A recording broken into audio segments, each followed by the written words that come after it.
Ladies and gentlemen, you are watching Concert Junkies, Rob and John. Oh yeah. And we're live, guys. Would you like to introduce yourselves? Hey, what's going on, guys? We're at the Storm. I'm Zach Wilson. I'm John Dale. I'm Nathan Young. And Dave's not here. Dave's not here, man. Dave is not here. Dave Barnes is our bass player. We're -1 this evening. So how did you guys get the name of the band? Oh, man. Me and a buddy of mine, Josh Lee, that I used to jam with and stuff, we was just talking back and forth on Facebook about band names when this whole cycle started. And he said, the Storm, as in I-E-Y-E, the Storm. And he explained the whole thing to me. And I flipped it and put just I, as in me. The Storm. Like the person is the storm. You know, people go through a lot of stuff, you know, in their life and stuff, and a lot of storms, if you will. And that's how it kind of came about. And it just kind of stuck.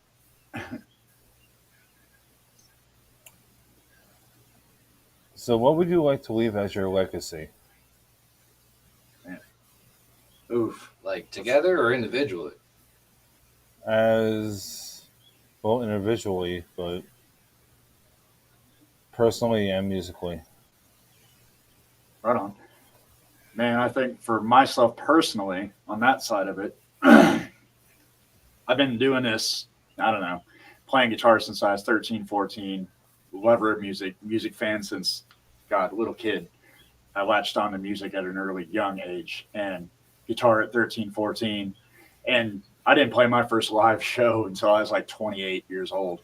But I had been in bands before, just jamming in garages and stuff. But, you know, personally as a fan, leaving my legacy, you know, just it's so cool when you're on stage playing your songs and the fans that show up locally or even as far as Kansas City or other places know your songs and they're singing them back to you. To me, that does it for me. You know, if we're all to end tomorrow, I'm good. Yep. I'm cool with that. Fame, money, that's nothing compared to that feeling. Yeah, I agree, man. Just having somebody sing your song back to you is like it's happened a handful of times. We're still up and coming, man. We, you know, every band's got kinks and all that good stuff they got to work at, and we're getting over ours. But we've had a couple shows where we've had people sing back to us, and honestly, man, with I the Storm, to me, that's the kind of legacy I want to leave behind. Like I want people to enjoy what we put out.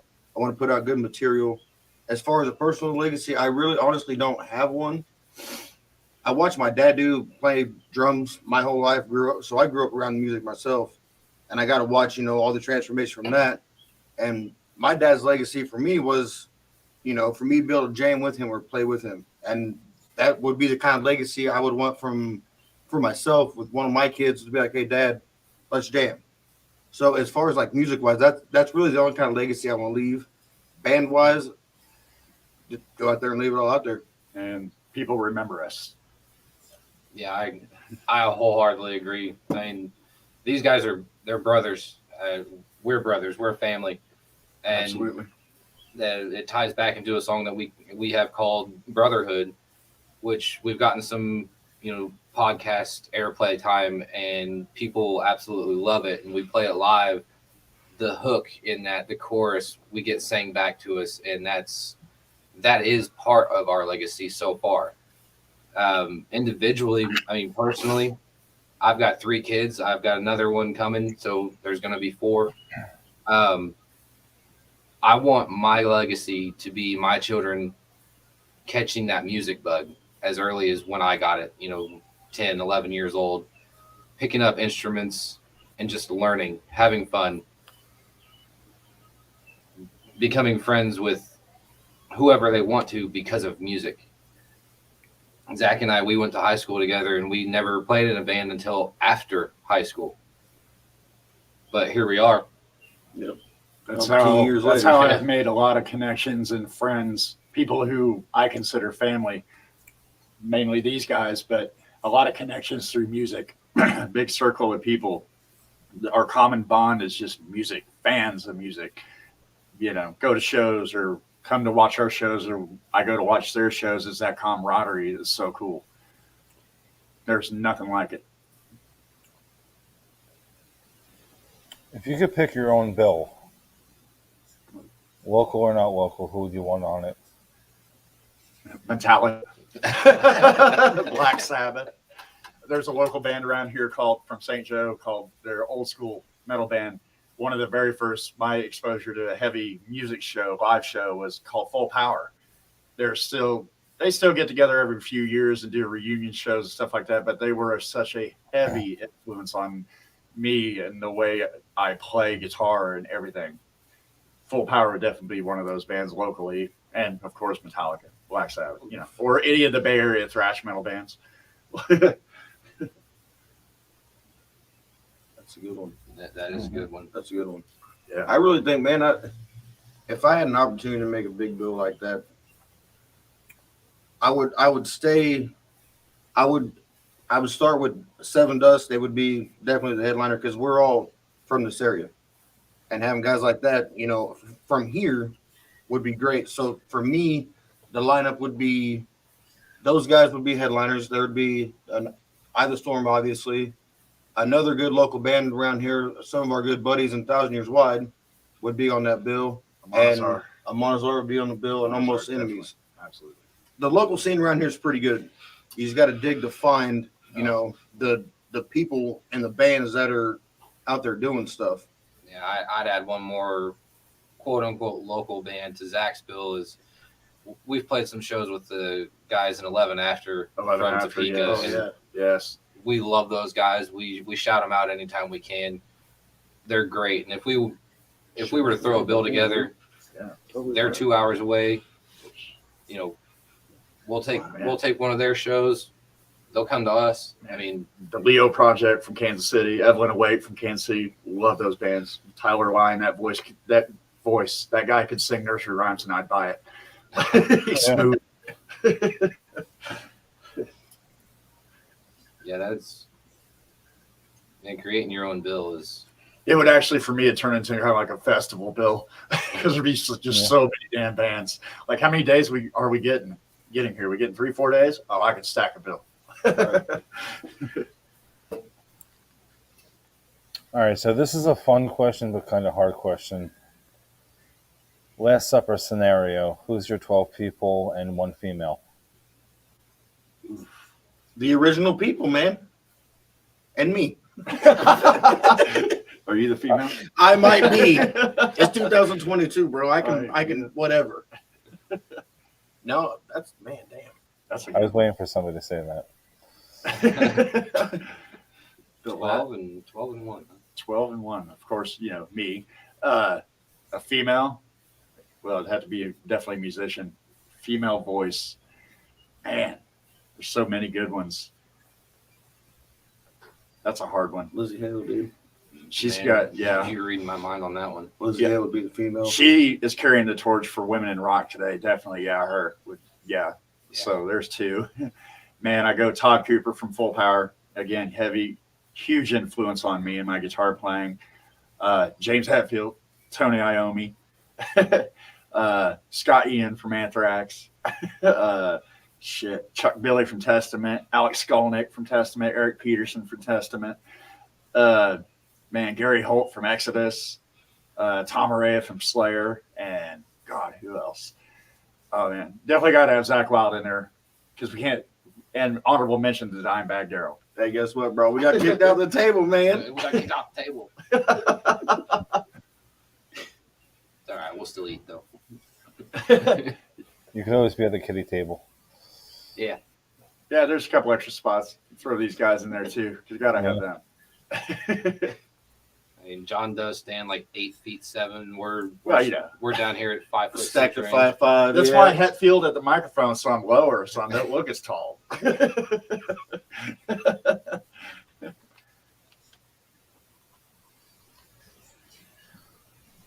So what is the best part about being a musician and the worst part?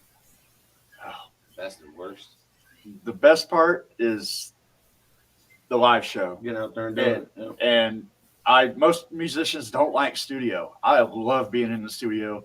I love writing, creating, being a part of the recording process, how it works. But there's nothing like the live show. The worst part, I'm going to quote Zach Wild. you better love the music, because sometimes the music don't love you back.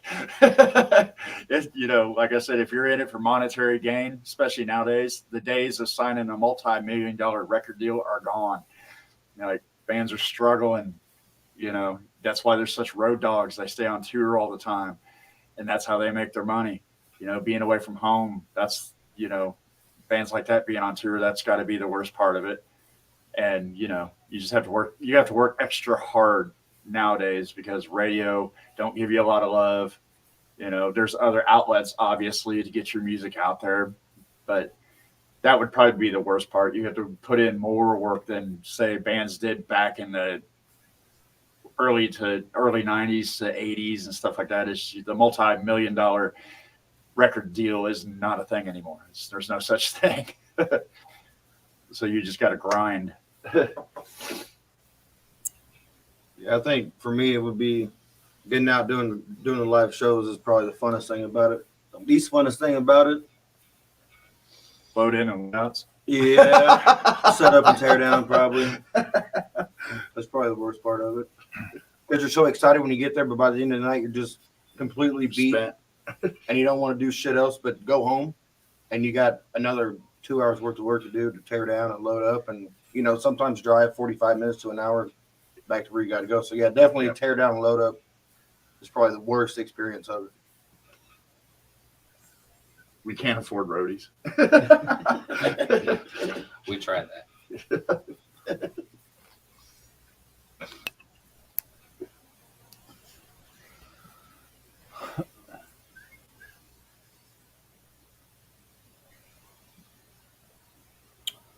So if you were able to have your own writer, what would you have in your dressing rooms?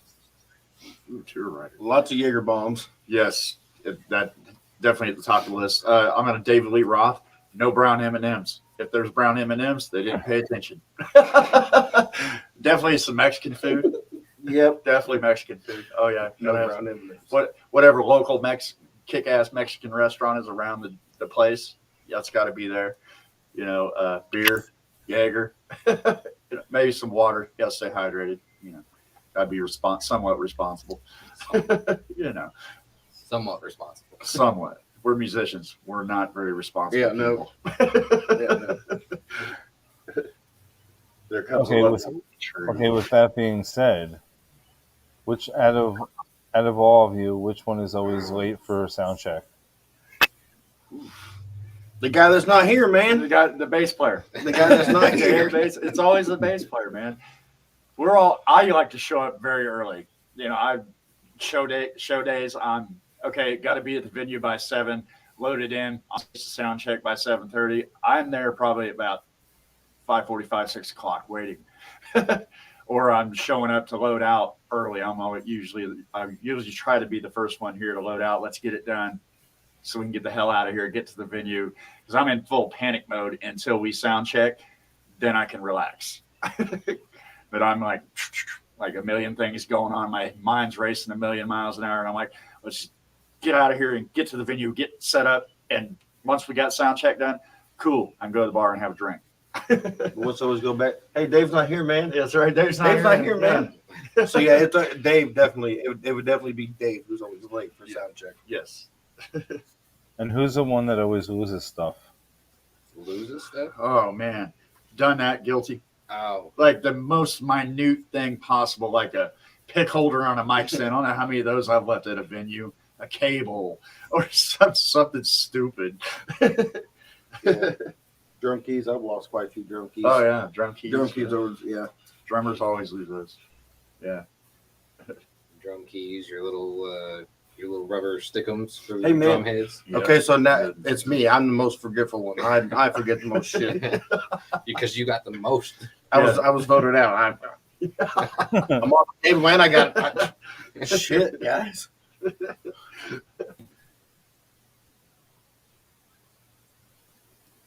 So what is the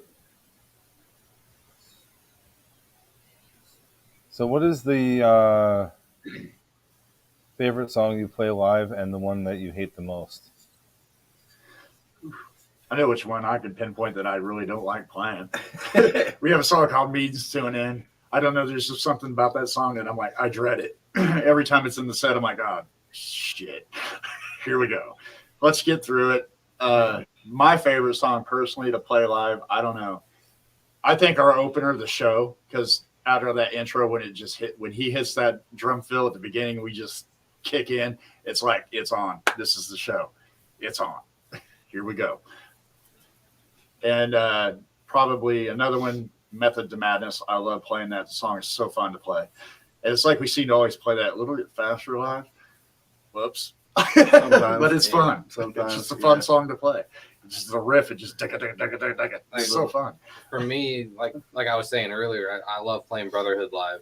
Like once that chorus comes in, we get people in the crowd. They're singing right back with us. And it's got that energy to it. I love playing all of our songs live. But I think the most repetitive one it's our tongue-in-cheek one. It's Candyman. Yeah. It's repetitive for us. That's our quote-unquote crazy bitch song. Yeah. But it super tongue-in-cheek, but it seems to work and people seem to like it. It's got a cool groove. Yeah. It has a pretty cool groove to it. It's got a groove, but I guess I'm just burnt out on practicing it so much. Right. Because it is so easy. You guys have been playing longer than I have. Yeah. I held the Joy Rock City, man. Kiss played that, 37 They play that every damn night. Yep. Yeah. And they always close with Rock and Roll Night. It's Right. standard. I mean, it's just the thing. Right. So if you could pick a song to describe you as a person, what would it be? So many. So yeah, I could take like a bunch of songs, put them in one big pile of shit, and here you go. Song that would describe me. I had a similar question like that when I graduated high school. It was like trying to put the soundtrack of your life together. I couldn't do it then. I couldn't narrow it down to one song. I got me on that one. There's just a bunch of songs that it depends on, honestly, the state of mind I'm in at the time. Which song would describe me as a person, an individual? There's a lot of songs. Mine would be Crazy Train, man. Mine would definitely be Crazy Train because I got to balance work and, I got work and I got to help raise 4 kids. And then I got Ida Storm and then I got another side project. So Crazy Train would be definitely my motto because once I wake up, man, it doesn't stop until it's time to go to bed. So it's just a constant go, go, go, go all day type thing. So definitely Crazy Train would be my life theme song.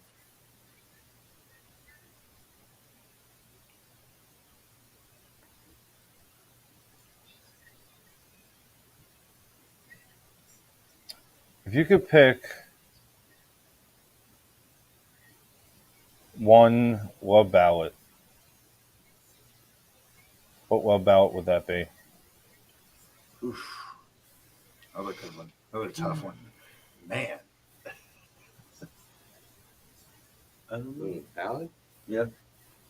There's one that comes to my mind right off the top of my head. It's kind of a personal song to me. My wife passed away almost 4 years ago unexpectedly. Flaw has a song called Wait For Me that it gets me every damn time, kicks me right in the damn feels every time. It's just, yeah. I'm sorry to hear that, sir. I don't know. I don't know. Yeah, shut up the loud one. I don't know. What about you, Nate? What's your ballad song? I don't know if I have it. I can't remember the exact name of it, but it was is Bringing on the Heartache, Bringing on the Heartbreak. Bringing on Heartbreak, Def Leppard. Yeah, that was like anytime that ballad comes on, you just sing along to it because it. Like emotionally, you've been in that place, and that song's 40 years old. Yeah. I remember listening to that on cassette. Don't date yourself now. Oh, what's that? Cassette, right? Yeah. Let me tell you, kids, something about cassette tapes and 8 tracks Well, and vinyl records. You mean to tell me I can't stream not that cheap ass 180 grain vinyl shit, the original pressing vinyl shit. I can't stream that? Well, yeah, right. I can't find it on YouTube. What? Good old 45s. Yeah, 45 records. Oh yeah, yeah. I can't think what it's called that you put in the middle of it, but oh yeah, the little adapter for the turntable stuff. yeah, it was normally yellow. So, what was the first concert you ever been to? 1993 at Sandstone Amphitheater in Bonner Springs, Kansas. Candlebox, Metal Church, and Metallica on the Black Album tour. Really? Yes. Oh yes. Yeah, he first told me that instant jealousy. My first concert was a graduation gift. I went to the Family Values Tour 2006, and Korn headlined, and Deftones, Evanescence, Trivium, Hell Yeah, a couple other bands like on down the list. Limp Bizkit was on that tour. Mm-hmm. Not that one. Not that one. No, they weren't. They were earlier. This was Stain. they stopped doing Family Values for like 4 years and then brought it back. Yeah. I went to 2006 and 2007. My graduation gift was pit tickets right up front. Nice. 6 is when Sting was in. Because I was at that one. Yeah. My first concert ever was Slipknot. I was 13, and to see Slipknot, like, what the hell is this? And immediately fell in love with it. That was Because like I grew up, Slipknot. I grew up listening to what metal with like Ozzy and Dio and Motley Crue. I grew up with guys like that. So me being 13, seeing Slipknot in 1999 for the first time was like, holy shit, dude, this is insanity. But yeah, 1999 Slipknot. I was 13. That's the first time I seen them. That was my first concert ever. My parents didn't know about it. Didn't know about it.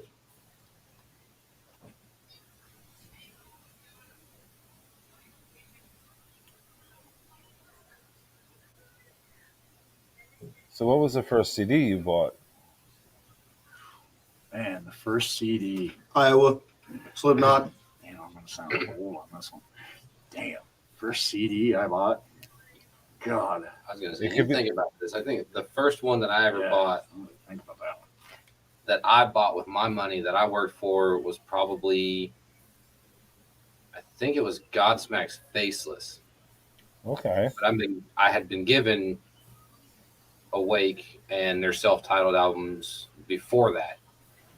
Oh yeah, me too. I believe the first CD I bought, and when it came out, it wasn't on CD, so you had to wait a couple years because I think compact disc wasn't like the thing till like what 88, 89, something like that. Yeah, around that area.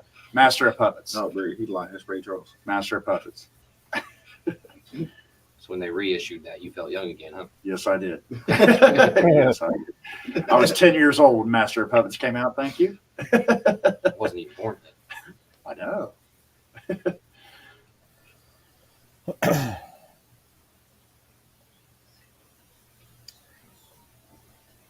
What was the best advice you were ever given?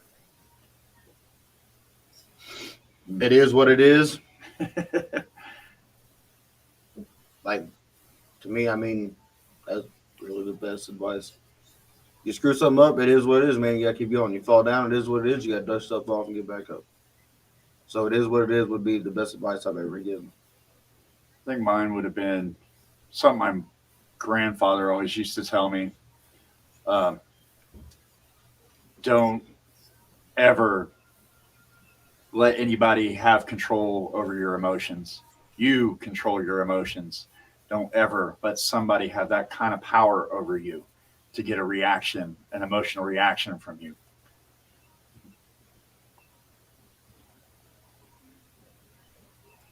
Of course, I stumble on that one every now and then. It's a struggle.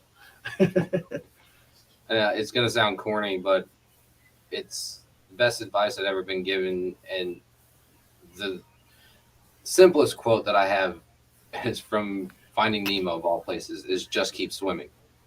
Anything gets in your way, just keep going. You get knocked down, just keep going. You face any issues, just keep going. Never stop what you're doing because there's a problem in your life. You keep going, you're going to find a solution to that problem. If you could write yourself a letter at age 15 and you open it now, what would it say? Buy stocks. Save money. Invest. Yep. Save money. Save money. Yeah.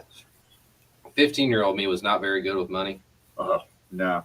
Dude, I'm 35 and I'm still not good with money. What are you talking about? that'd be mine. I'm almost 46 and just now trying to figure that out. How to be responsible with money.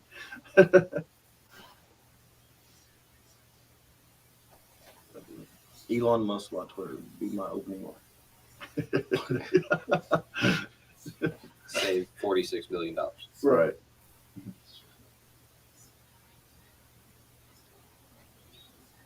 All right, I'll let you flip it on me now. You can ask me anything. Go ahead. Now you need to be the interviewer guy Why me? because you've been quiet the whole time. I've been quiet the whole time. Yeah. Yeah, I got a question. Is it me or does that camera make me look really short? It does. You're sitting right in the middle. What I know. was your primary inspiration to do this?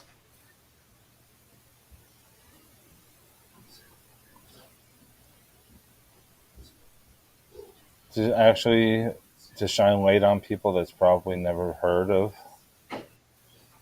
Cool. That's fair. You know, like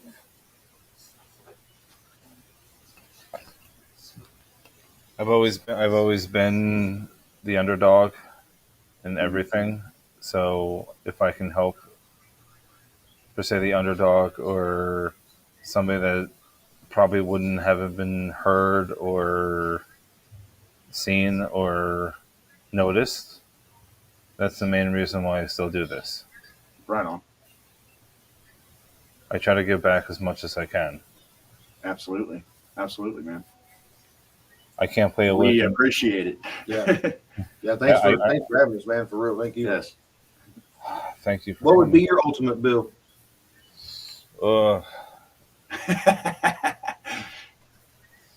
It's not a very comfortable question, is it?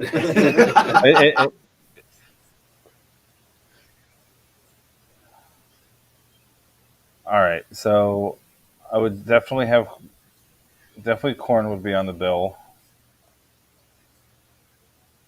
You might think it's weird, but Eddie Vedder.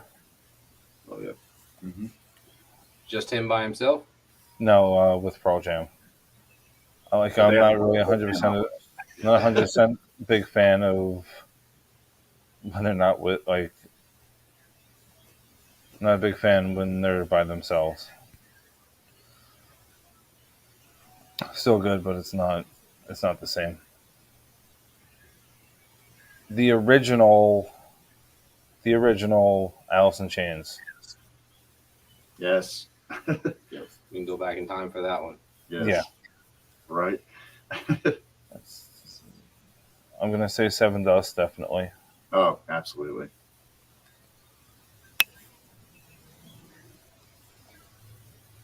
To throw one female in there, I would probably say Evanescence. Mm-hmm. And if we're doing, they're not technically locals to me, but still local side.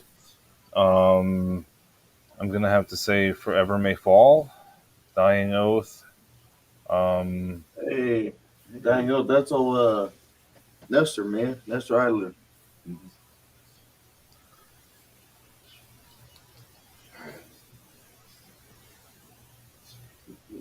Yeah, there's so many.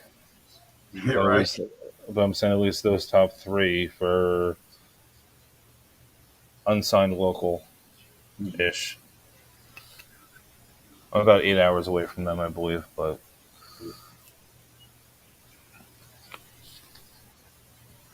So I know you do this concert series, Concert Junkies on YouTube. Yeah. We're here.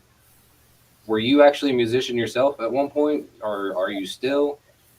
no, I have an acoustic. I pick it up time to time, but I got into this, so that's on the back burner.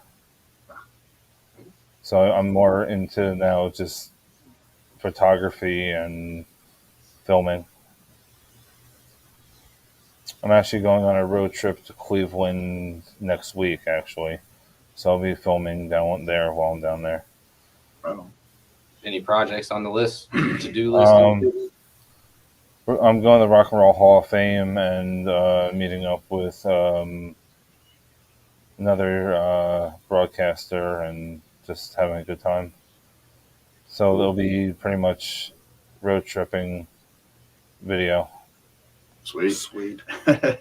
You'll see me you'll see me that morning. I'll do a small little thing and maybe have one of the cameras out the window to see where I'm headed. Right. Spontaneous. I mean, there's a few spots that I want to check out, but definitely Rock and Roll Hall of Fame. That's gonna be Absolutely. that's gonna be at least 3 hours of hopefully filming and taking pictures. Cool. Did they get all the new guys? I don't think In there the yet? new induction ceremony has happened yet, but Priest is finally getting in. Priest. Yeah. Now we just need to get Iron Maiden in. That's probably one of the best concerts I've ever seen, dude. Yes. That's not the best. Priest throws down. Oh, what were your first concerts, or what was your first concert? Family Values Tour 1998, I believe, the first one. Oh, First yeah. one. It was Korn, Rob Stein, Orgy,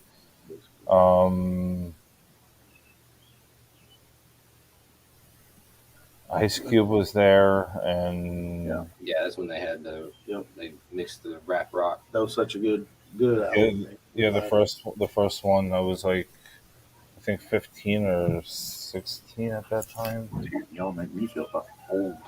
It's like, what was your first? Oh, Metallica, 1993. They were on the Black Album tour. Nice young man. Then, if you're I mean, that was the first arena show, but there was a place called Birch Hill by me. I think the first concert ever was like Orange 9mm, Fu Manchu, and Oh, wow. somebody else. Nice. Wow. Nice. Like I saw, like I was there every weekend. Like it was a small little venue. I saw everybody, anybody was there at one point. Right. I'm gonna say the worst pit that I actually literally got hurt in was I saw Kitty there. Oh, He's awesome. Yeah. I'm not sure if they were on the same bill, but I think it was Kitty and Disturbed at the same time. Mm-hmm. yeah, they toured together for a little bit. Yeah, that was like the sickest pit I was ever in. I'll bet you, Kitty. Nah, there ain't nothing like a Slayer pit, though. God damn. Yeah. Brutal. Hey, I've seen one, man. Actually, I got to see one. And Jim Brewer was not playing when he said, when they come out and the music starts, dude, everybody's like, it just rushes. And And yes, it's just- I have seen that in person. He's Yes. immensely, Yes. geez. Yes. I saw them on one of their farewell tours. It was Lamb of God, them, and I think Behemoth. Yeah. Yeah, that was.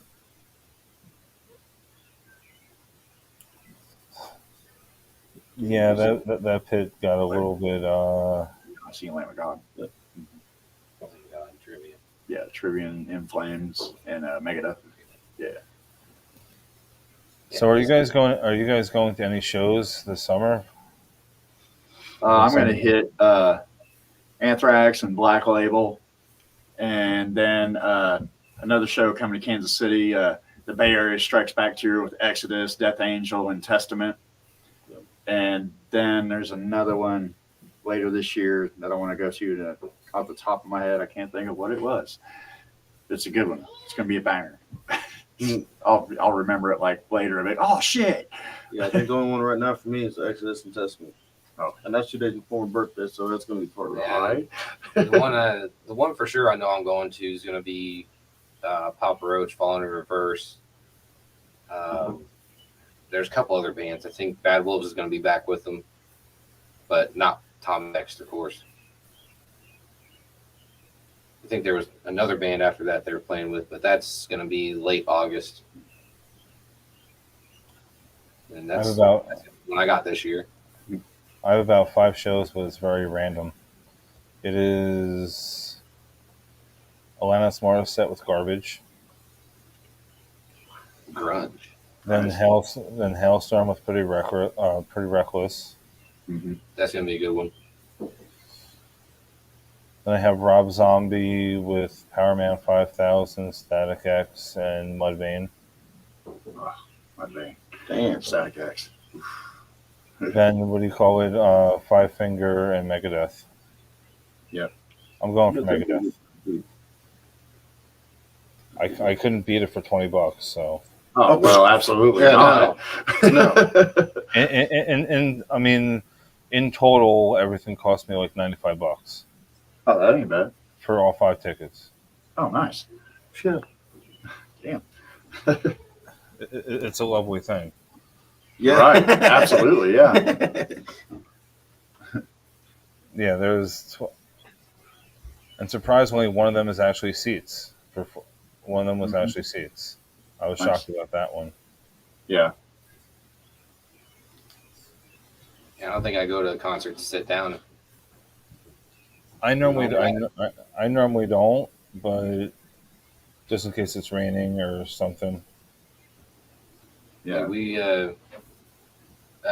John mentioned Bonner Springs. That's Kansas City, but technically it's in Kansas, and it's this old amphitheater that they dug out. They got general admission, and there's like 2 grass areas. Yeah. On the hill. Like you got general admission grass that sits back behind the actual amphitheater.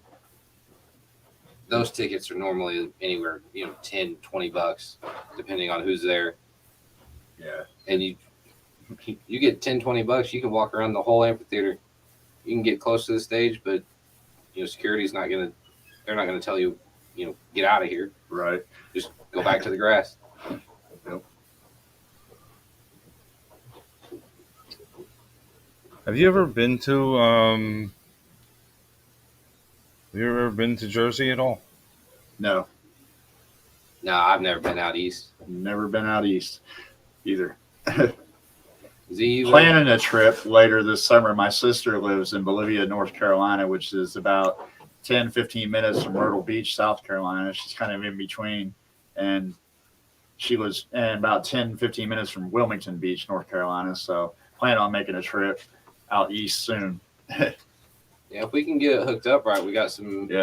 We got some guys that want to jam with us, in the Carolinas, and maybe we That can would get be out perfect. I mean, shout out to Jackie Raven. She's hooked us up with so many bands this last year, just in her chat rooms, just talking with them. Hey, we love you guys' music. We love how you guys are, how you guys sound. They shout us out. We shout them out. Which, that brings me to the next point. And what are we doing next? I heard you mention that earlier and never got to that question. We're going out to Indiana. July 9th is going to be Rosedale for Juggerfest.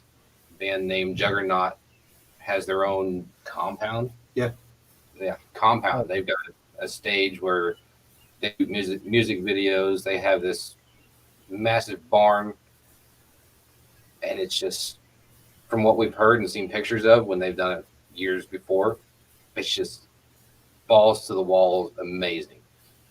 And Juggernaut and Conterra, they fit right up John's alley. Old school thrash feel, heavy metal. So he's gonna have fun. We're gonna have fun. I mean, we all grew up listening to Metallica, Slayer, Ozzy, Sabbath, and all that. All of these guys did. So we're gonna have a great time going out there. Yeah, it's gonna be fun. But after that, honestly, probably write some new music, set up some new shows, preferably like September, October, to the end of the year.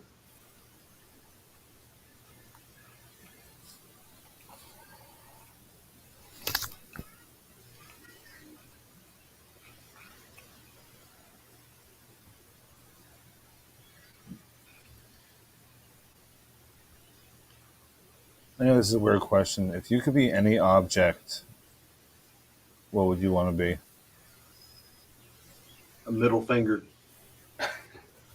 Right? A middle That finger. makes perfect sense, especially for me.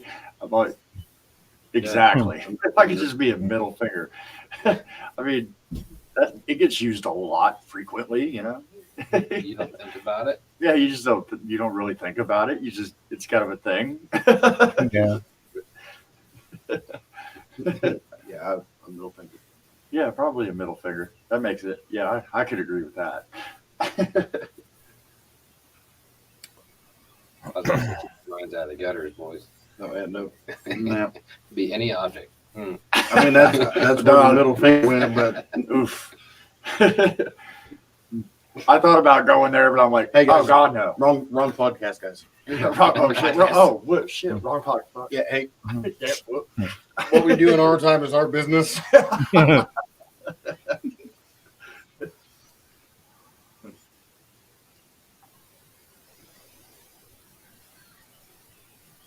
got a question for you, man. Okay. What would be? It's kind of a two-part question. Okay. What is the biggest killer that you see among bands, and what would be the best advice that you would give bands? Can you repeat the first one? What's the biggest killer for a band? Like what's career suicide, so to say, for a band? Like what would, I don't know how else word.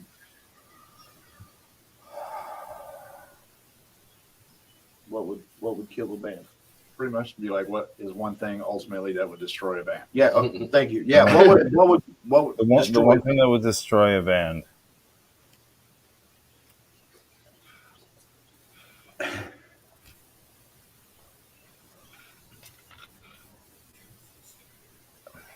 It's kind of weird, but like, because metal really doesn't do it that often.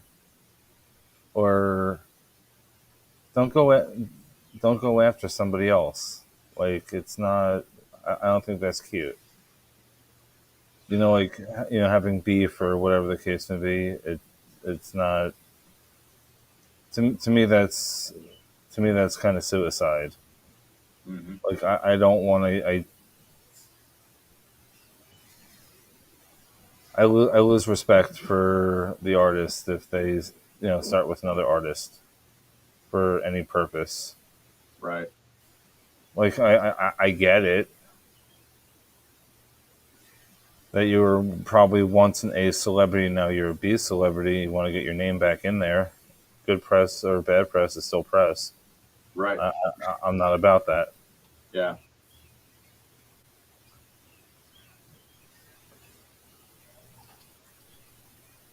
What was the second part of the question? What would be the best advice you can give to bands? Don't stop. Obstacles are always gonna get in your way. Don't stop. Just keep swimming. Yep. Just keep swimming. Keep swimming. Just keep swimming. There's nothing else you can do about it. You can have good nights. You can have bad nights. Oh yeah. Know that. Well, really, man. I mean, good shows, bad shows. Whew, it can't get any everything worse. that can go wrong, will go wrong. We just got over the whole COVID thing, man. It can't get no worse than that. COVID was a major music killer for our scene up here. Like it did bad things to our locals. I don't know what it did for you guys where you're at, but up here and in Missouri, man, it slaughtered our locals. It got. I can't even name 5 local bands anymore. We got it pretty bleak. I mean, it's not even the number of bands around anymore. It's the venues that were shut down because they didn't have business or they had to cut because they didn't have staff. Right. I mean, it's COVID hit here hard. And of course it hit hard everywhere else too, but in different degrees. we were the last ones to really get it, dude. Like it flooded from everywhere else, and then when it finally got here, it completely wiped out and killed our local music scene up here. I mean, yeah, if you follow the research, Missouri and Kansas, we were like middle of the USA. We were the last to actually get Lifted. the infection or even the vaccines or anything like that. Because of that, we got hit very, very hard, very, very suddenly with business closures and staff shortages. Everything just kind of came to a screeching halt out of nowhere. Just bam, Yeah. done. Yeah, you could watch the news and we can see like progressive, shutdowns and things like that. Where here in Missouri, we were so far more relaxed about it. And then bam. Yep. I mean, gates are locked. I mean, stores are cutting their hours. It's so different here than anywhere else, I believe, honestly.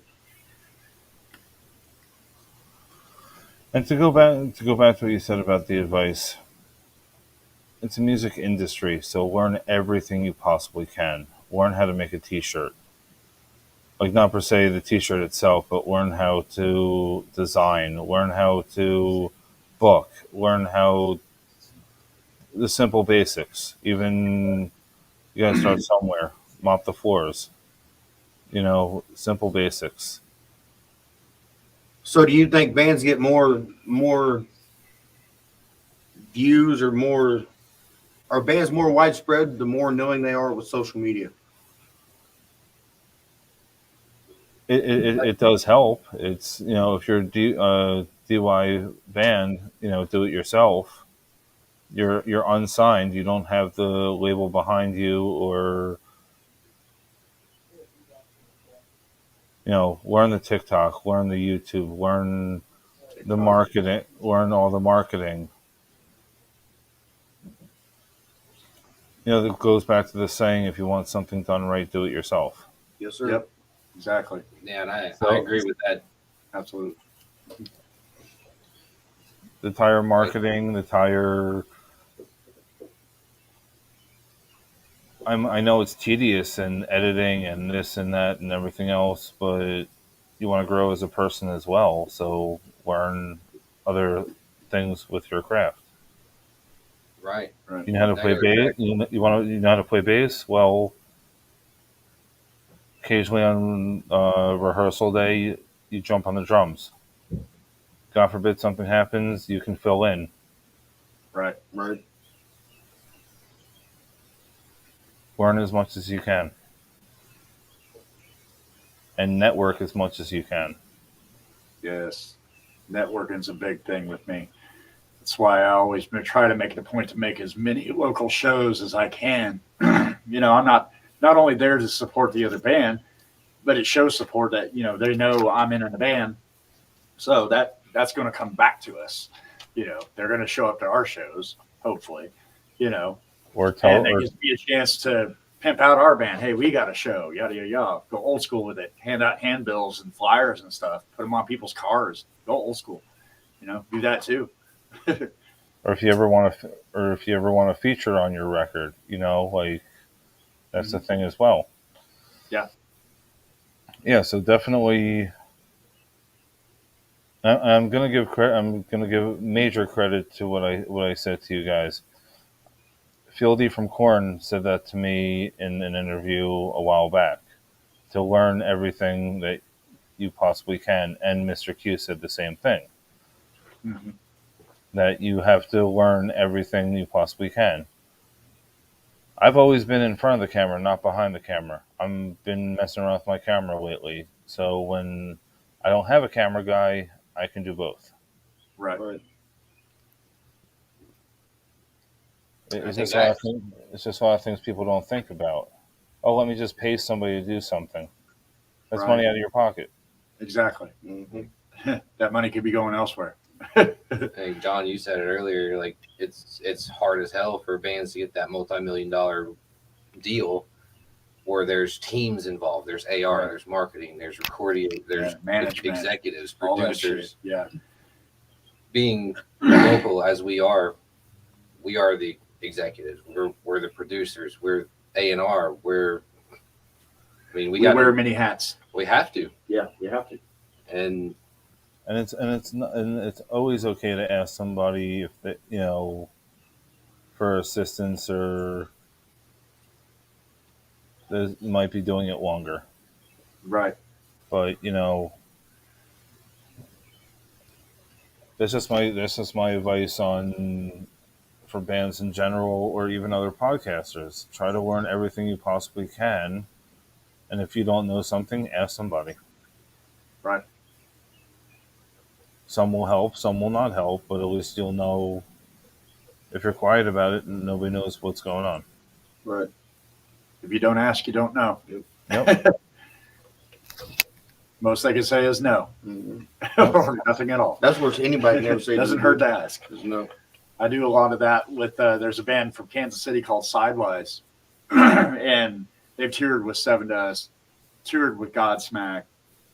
They're tied in really tight with those people, so I'll turn to them and ask for, hey, we want to do this. How do we go about doing this? And they've been so helpful to me over the years, giving me advice, and they're my main people I turn to is the Sidewise camp, because they're just so knowledgeable the industry and the ins and outs of it and all that. And they're always so helpful to me. So it's cool to have people like that in your corner.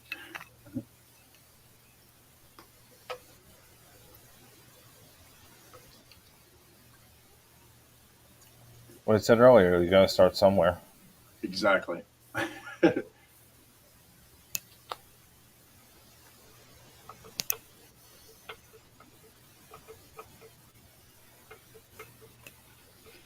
you guys play any other instruments? I probably went over that already.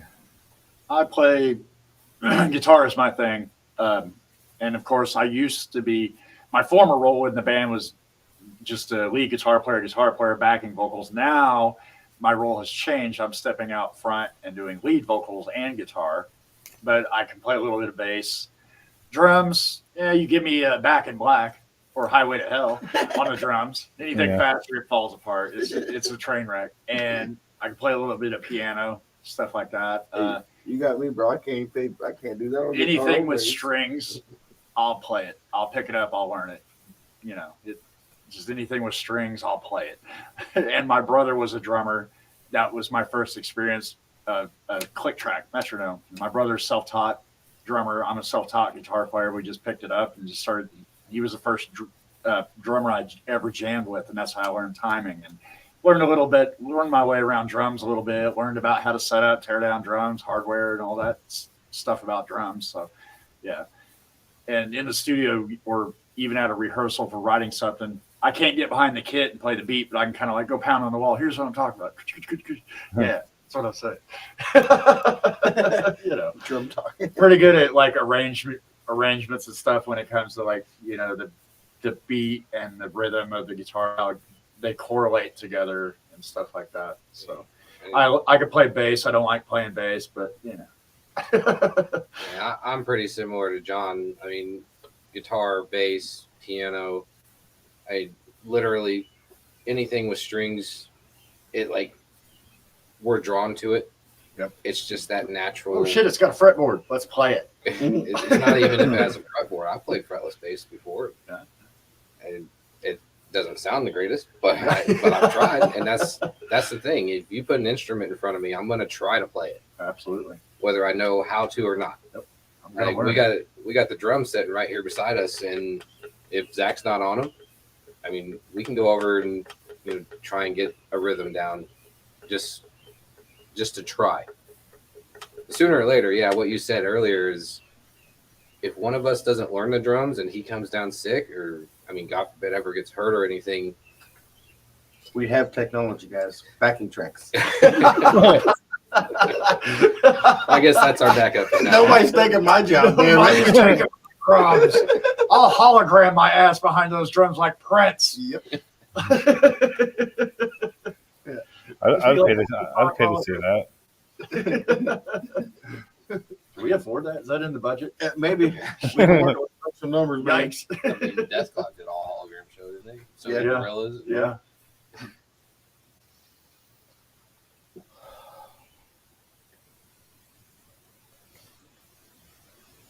I got a couple questions for you. I don't know through our conversations in Messenger, I don't think it ever came up, but of our music, what have you listened to, and if any, what do you like about it? Honestly, I've listened to Brotherhood a couple times. I normally just pick one song and I stick with that. Mm-hmm. We have the whole album. I mean, it's available. Is it still on Spotify? Yeah. Mm-hmm. Still on Spotify. Apple Music. Apple. I mean, we got it on YouTube Music, and I mean, it should be on YouTube as a playlist that I've shared. I mean, we have 8 songs up there. Like I said earlier, after July, when we get back here, I did forget one thing earlier. We were nominated for some Kansas City Music Awards, and we're in the finals for Best Rock Band this year and Best Single with Brotherhood. Nice. And that's going to be the week after July 9th. That's going to be 17th is the show, or the award show anyway. That's right. So is there a link anywhere that we can vote for you? I really think it's up to the panel of the judges that are there. Yeah, from Like, what I think we've already been through the voting process with the people. Now I think it's up to the panel of judges that are. Yeah, it's a panel vote now. Yeah. Oh, okay. Yeah, we made it to the top 5 for Best Rock Band and Best Rock Single. So now it's in. I mean, we can't even tell our people to go, hey, go vote for us again. I mean, we'd love to share it, but it's out of our hands now. No, so we were gracious enough to get that many votes, man. Get people voting. Oh yeah. I think as long as Jethro Tull doesn't put on an album, we'll be just fine. Get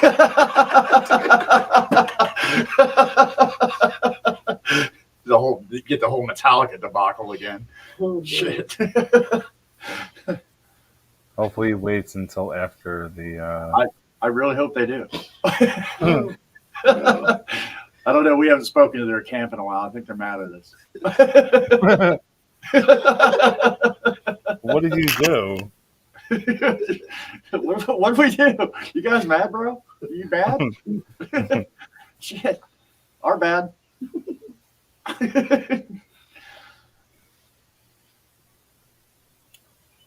So do you have any embarrassing stories on stage? Yes, I do. I immediately that one clicked in my head. Yep, me too.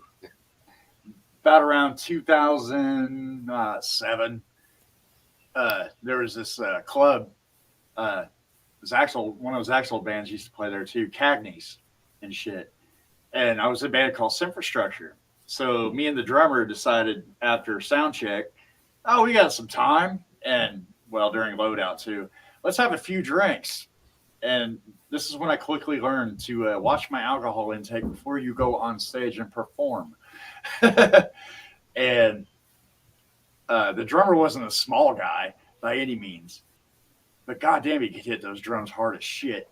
But anyway, we're mid song, and I'm up the drum kit just rocking out, and I had a little bit too much drink. I got tangled up in some cables at the snake that was in front of the kick drum, and I fell into his cymbals, and his cymbals started pushing back towards him, and he went to grab it, and he fell back, and the only thing that saved him from falling over was the wall behind him. Well, I stepped back and spun around a little too fast, and the alcohol got the better of me, and mid-riff fell flat on my ass, just phew. But did not miss a note. Did not miss a note. But to stop in the middle of a song and be like, and have to pick yourself back up, and the whole guitar's going and feeding back. That was pretty embarrassing, but everybody got a good laugh. The crowd took it pretty well, and we just picked up the fucking song and went with it. That was the time I learned, watch your alcohol intake before you perform. Man, my wasn't even self-induced, man. Down at old, I was in a band until the world's end 10 years ago. It was a heavy metal band, and we were playing a show downtown St. Joe, and I'd gotten all my drums up on the riser, which I mean, it's not a Terry Bozzio kit or a Neil Peart kit, but it's pretty good. It's pretty good size. Yeah, and I got all my drums set up on the riser down there, and the drum about halfway through the set, the drum riser falls in, and Zach's bass drum goes to the floor, down inside the stage, and I'm stuck. I'm halfway God. in, like my seat falls. One of my legs fall through the stage. My Jesus kick Christ. drum's down in the front of the stage. That's a Spinal Tap shit. I've got some, dude. Yeah, it was that was a nightmare. Oh God, that's funny. That was a nightmare. I mean, granted, it was only like 4 or 5 inches, but your kick drum goes 4 or 5 inches to the floor. There ain't nothing you can do. But yeah, I had pretty much my entire drum kit fall through a drum riser before during halfway through a show. That's pretty metal. The metal is so heavy that it broke the stage. I've actually still got a cymbal, dude. One of them that broke. That fell over and broke. Add insult to injury. Nice. Brand new Zildjian, man. Oh. Yep. Oh. Yep. Yeah, my most embarrassing stories of being on stage is it's all equipment based. Like I remember one show when I was in UTW with you, we were doing Club Wars, and I had this crap cable. every time I hit my guitar, it kept cutting out every single time. I don't know where this cable came from. It's the first time I'd ever used it at a show, and every single time I would strum, it cut out. So that was embarrassing for me. And then more recently, we played a show here at Cafe Acoustic here in St. Joe, and somebody had the idea to put me on bass because we needed a bass player at the time, and we got this new pedal. And not only is this pedal, it's good. I love it. It's a Boss pedal, but it's battery powered. We used it with the batteries in practice for a month solid, swapping the batteries out, making sure they're fresh. I decided, hey, it's good enough to use for a show. We're only playing 45 minutes, maybe an hour. This pedal dies in the middle of a song, and I'm standing there like, where'd the bass go? I can't hear it. I can't feel it. I turned around to Zach. I'm like, I can't hear the bass. Normally we've played shows where the bass is too loud and I get turned down, or the bass player gets turned down, right? I'm like, we're at a cafe. We know the sound guy. He's not going to turn the bass down unless he made a mistake. I look down at the pedal. There's not a single light on. I'm like, I know these batteries were good. You played half strong before you realized that, dude. I shadow played the entire song before I plugged it back in. The entire song. I went ahead and played it just like I would up here at rehearsals. He's shooting music video. Yep. Pretty much. A live music video. Yep. That's why I always, even my wireless, my pickups, and my guitar, I don't care if I replace the battery an hour before the show. Replace the damn batteries, fresh batteries, straight across the board. I get paranoid. I'm superstitious about that shit. Lesson learned. We're going AC DC all the way, and we're not. Yeah. No batteries, no more. Nope.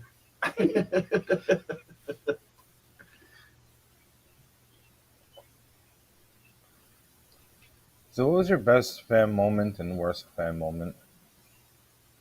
Do you have any?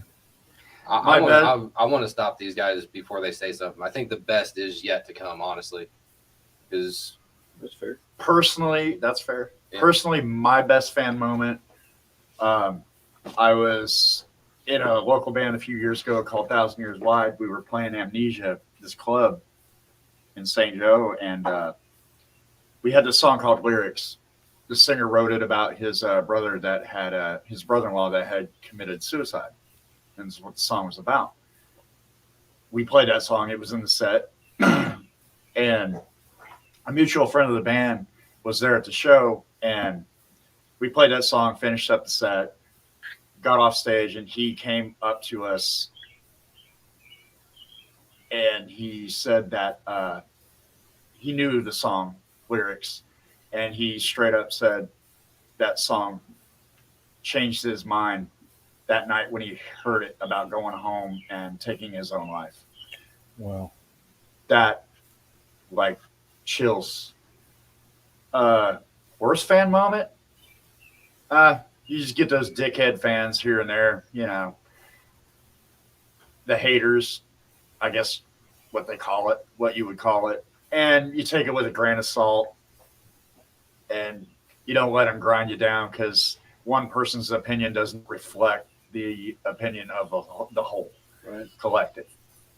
Yeah. See, I don't. To me, man, I really don't know. Honestly, and not to cut you off, but I don't really think that the bad fan experience. I don't really honestly think that would be a fair question to answer because honestly, there's really no such thing as a bad fan because guess what? They pay $10 to get in. They come in to see it. True that. And hate. They can absolutely hate it and talk all. But you paid to come all in. the trash. Thank you for your money. We made their money. We made money from it. So there's never no bad experiences making money. I mean, yeah, you're gonna have hecklers and had those, my sure those kind of hecklers, people. yeah. But as far as bad fan interactions, I don't think. I mean, we got your money. You know what I mean? Like, I mean, I don't want it to come out like that. It does, but there's as far as bad interactions, like we got your money. So regardless on how you feel about our music, or if you don't ever want to come and see us again, hey man, that's cool. But we've still made a profitable thing off. Kind of like when Metallica put out Saint Anger, fans were bitching about it. Well, you paid for it, right? What are you bitching about? You paid for it. 20 years later, and Saint Anger's like, yeah, it's not that bad. It has good songs, just the production sucks. I mean, there's been people who've been like, hey man, you want to fight? Like drunk ass people at the bar. Yeah, you get the occasional, but that's that's every bar. You know what I mean? You get that, but it's very few and far between. You get those kinds of people, but other than that, you don't let that one person ruin your good time and ruin the show. Because not only are we the show, we're up there. To me, the crowd is the show. We just provide the background music. When I'm up there, I watch the crowd. Like, if one of our songs if I can incite a pit, take it. You're the show. We're just providing the music for your good time. Yeah. That's it. You are the show. We're just getting paid to be up here. That's what Zach's preached about this. You can put 1,000 people in a show and put us on stage. If only one of them is moving and rocking, we did our job. We did our job. Absolutely. Yep. We can get that one out of 100 or 1,000 or 10,000. That's one new fan we gained. Right. And that's all it ever takes, man. It only takes that one person. Yep. So that one person out of them million people could be that person. They could be a Sony executive or Atlantic Records or what. They could be those kind of people. And that, to me, that's how I play. Every time I go play a show, that I play like there's a million people there. Absolutely. And if 999,000 of them hate what I'm doing, but I got one dude in the back jamming, cool. I'm solidified, man. Like I feel like I did my job. And I think that kind of mentality has kind of went to the wayside with a lot of bands nowadays. It's just, I don't know. It's kind of their head in the clouds and all this and that. Like, we're here, you're here kind of thing. The fan is here. No, we're here. The fans are here. The fans is what keeps us going. That's why we get to do what we get to do, because of the people coming out to the shows, and not only just our love for it, our personal love of music and playing music together. The look on those people's faces when we get up on that stage and go right into that and just start going balls to the wall, and these people are just having a good time, that puts a smile on my face. If I can make them smile, I'm cool. Good enough for me. All right, one last fun question, and then we'll get into the promotional part. If you can have one song play when you walk into a room, what would it be? Oh man, fuck! Stone Cold Steve Austin's entrance music. When you hear the glass shatter, that means I just whoop your ass. What? Mine's the Goldberg theme song, dude. Goldberg. As soon as everybody knows, they already automatically. Or Undertaker. I mean, either one of those two. It's ominous. Yeah, ominous. If we're gonna stick with the wrestling theme, it's got to be Jericho's "Break the Walls Down." It's got to be. Or Degeneration X. Are you ready? Now we're making an album, guys. He said one song. Now we're making an album. Let's make an album out of it. Let's just keep this train rolling. It's like going this way. Be on the lookout for some WWF theme song covers. Yeah, shit. Getting paid. That's actually a pretty good album. That is, yeah. Hell yeah. I had one of those albums, a couple of them. How Disturbed It, Motorhead.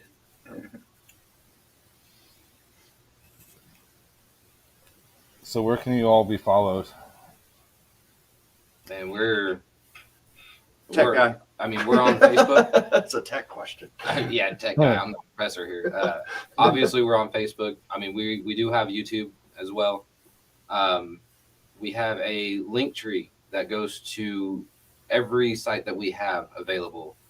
You go to linktree/iTheStorm816, all smashed together, and it comes up with our Reverb Nation, our YouTube, our Facebook, Spotify on there.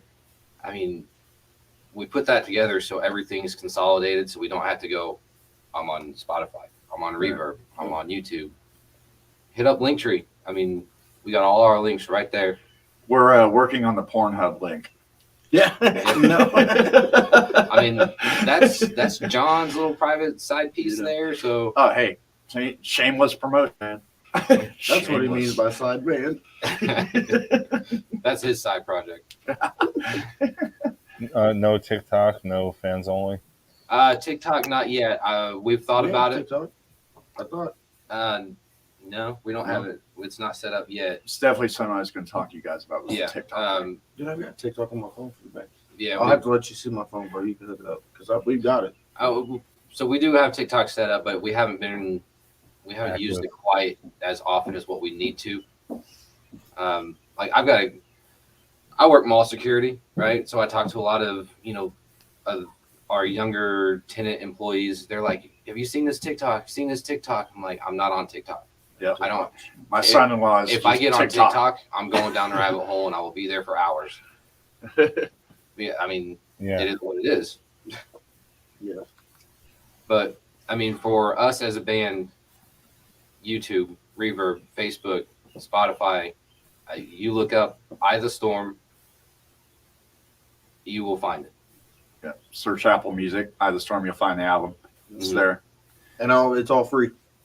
Oh, we yeah. did our entire first album for free, man. We didn't really want to make, like we talked earlier, doing this is not really a monetary gain. Yes, it would be nice, if that were to be in the forefront. So this first album we put out, we put it all out for free. Now you have the chance, you can buy the tracks for $1 a piece, or you can download them for free. It didn't matter. We want our music out there. We want people to know who I the Apple Storm Music, is. I pay a subscription fee every month for that. Right. So I pay for we that, want people to know who I the Storm is, as opposed to, trying to go out there and sell something that's almost damn near impossible because you haven't built up the fan base or the reputation yet, or the reputation of, playing all these shows and doing all these different cities and blah, blah, blah. So with our first album, we thought it'd be a good idea to do it for free. Like I said, you can buy them 99 cents a song to support the band, or you can download for free and just jam. Because I want to get out of the storm out there. We want to get out there. We want to play. We want to go out there and do what we want to do and have fun.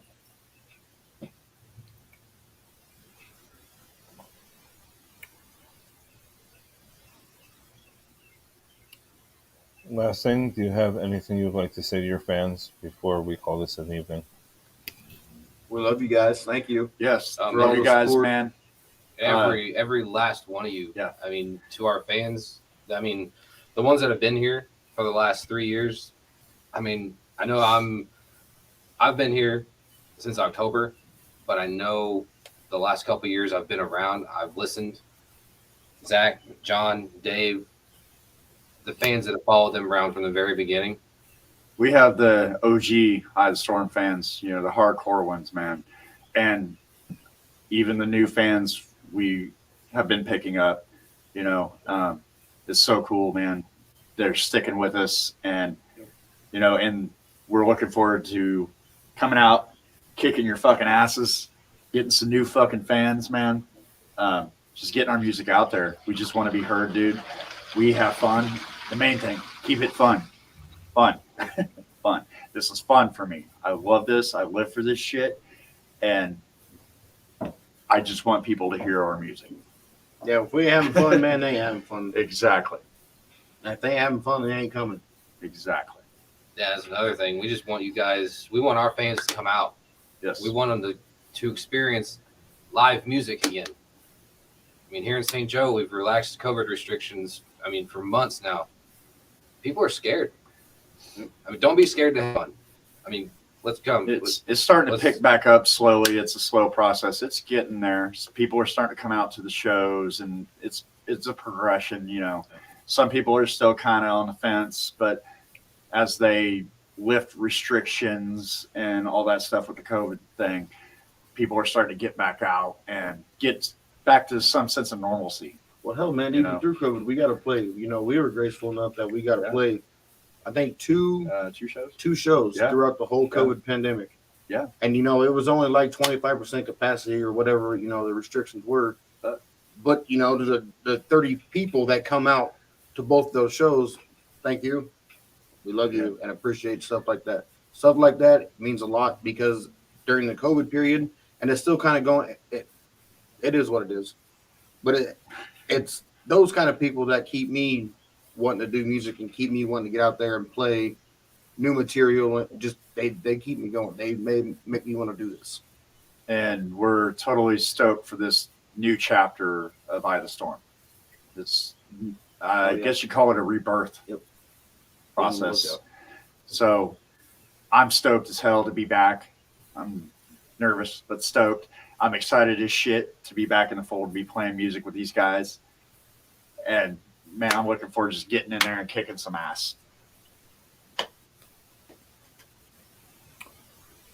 All right, gentlemen, I want to say thank you and have a great night. You too, sir. Thank you very man. much. Thank you so Thank you, much. Rob.